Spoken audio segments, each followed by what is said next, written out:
sempre com o espírito de vanguarda. Ao transformar a Corindô em loja de atacado, Meishu-sama mudou o nome do estabelecimento para Okada Shoten, loja Okada.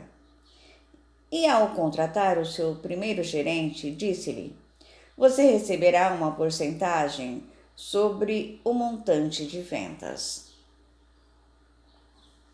Como a empresa estava apenas iniciando, os lucros eram pequenos.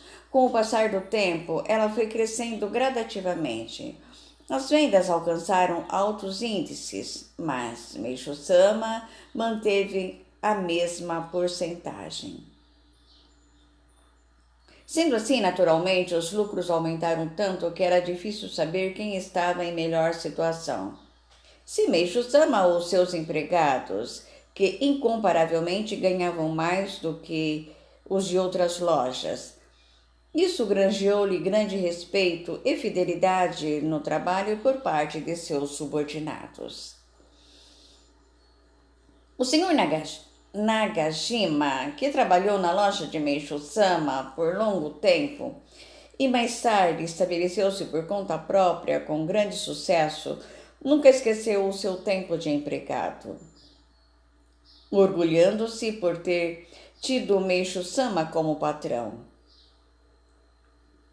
Ainda hoje, ele se sente como uma espécie de filho e vem visitar-me. Ele conta: desde que comecei a trabalhar com Meishu-sama, senti que ele era uma pessoa especial, diferente de qualquer outra. Havia nele uma mistura de autoridade e poder que nos deixava um pouco tensos. Por outro lado, era uma pessoa extremamente amável, combinando severidade e amor de forma perfeita. Anos mais tarde, Meishu-sama acrescentava ao salário fixo de seus funcionários uma comissão que era conferida de acordo com a eficiência no trabalho. Seu método de gerenciar a empresa era bem diverso dos outros empregadores. Podemos dizer que, pela aplicação desse método, sua originalidade estava à frente de seu tempo. O lazer diversificado de Meishu-sama. Nessa mesma época, por volta das 4 horas da tarde, Meishu-sama terminava seus afazeres e telefonava para casa. Eu o encontrava na loja e de lá saíamos. Costumávamos ir ao Teatro Imperial ou ao cinema de Ginza ou Asakusa. Ele gostava muito de cinema e ia a diversos locais para assistir novas exibições. Era muito raro ver marido e mulher saírem juntos, assim chamávamos muito a atenção das pessoas, o que me inibia às vezes. Contudo, Meishu-sama não se importava com o olhar dos outros. Nesse ponto também podemos perceber como ele era uma pessoa extremamente moderna. Não consigo enumerar a quantidade de filmes ocidentais a que assistimos, mas foi enorme.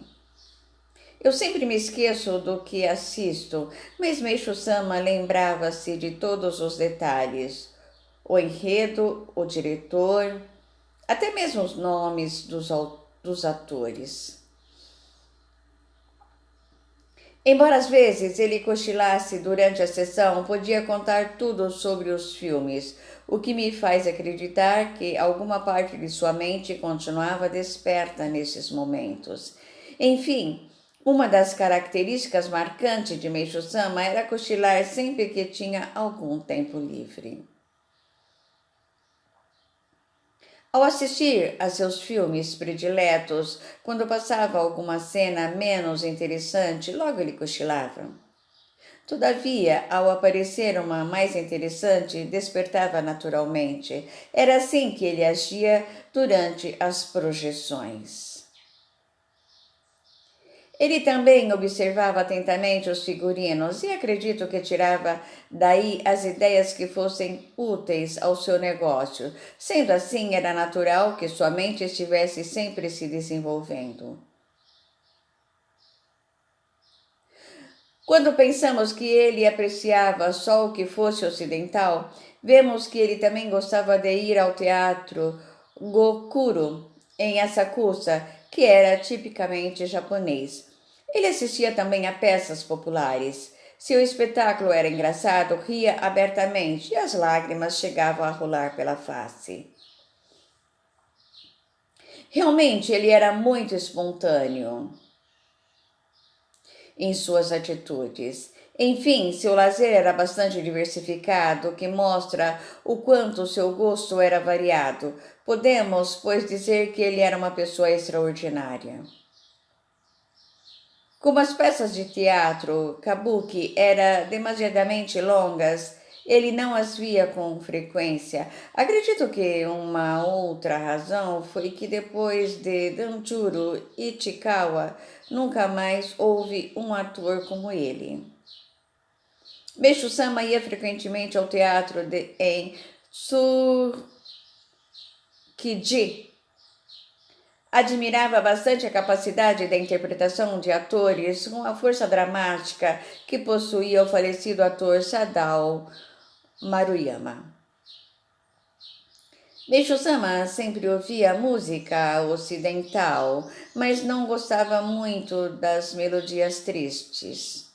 Ele apreciava o Messias de Handel, Carmen, Bizet, Aida Verdi, Guilherme Tell, Rossini, Orfeu no Inferno, Offenbach, Danúbio Azul, Strauss e diversas marchas. Quando ouvi essas últimas, ficava bastante empolgado e fiquei surpresa a primeira vez em que ouvi com um sobrinho marcando alegremente o ritmo da música com as mãos e os pés.